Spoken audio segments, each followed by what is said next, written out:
আসন্ন ত্রয়োদশ জাতীয় সংসদ নির্বাচনে চট্টগ্রাম ৪ আসনে বাংলাদেশ জাতীয়তাবাদী দল বিএনপির প্রার্থী হিসেবে মনোনয়ন ফরম সংগ্রহ করেছেন বিএনপির নেতা কাজী মোহাম্মদ সালাউদ্দিন।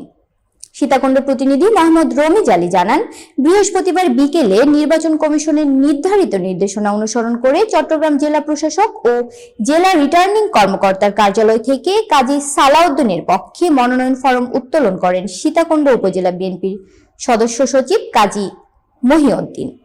এ সময় উপস্থিত ছিলেন সীতাকুণ্ড উপজেলা বিএনপির সাবেক সাধারণ সম্পাদক মোহাম্মদ জয়নাল আবেদিন দুলাল, সাবেক সদস্য সচিব লায়ন গাজী মোহাম্মদ সুজাউদ্দিন, সীতাকুণ্ড পৌরসভা বিএনপির সাবেক সাধারণ সম্পাদক এ.কে.এম. শামসুল আলম আজাদ, উপজেলা যুবদলের সাবেক সাধারণ সম্পাদক মোহাম্মদ শওকত হোসেন আকবর সহ থানা যুবদলের যুগ্ম আহ্বায়ক খালেদ সাইফুল্লাহ, উপজেলা যুবদলের সভাপতি কাজী মোহাম্মদ সেলিম উদ্দিন সহ বিএনপি ও সহযোগী সংগঠনের নেতাকর্মীরা। মনোনয়ন ফরম সংগ্রহ শেষে নেতারা সাংবাদিকদের বলেন, দীর্ঘ ১৭ বছর ধরে দেশের মানুষ তাদের ভোটাধিকার থেকে বঞ্চিত ছিল।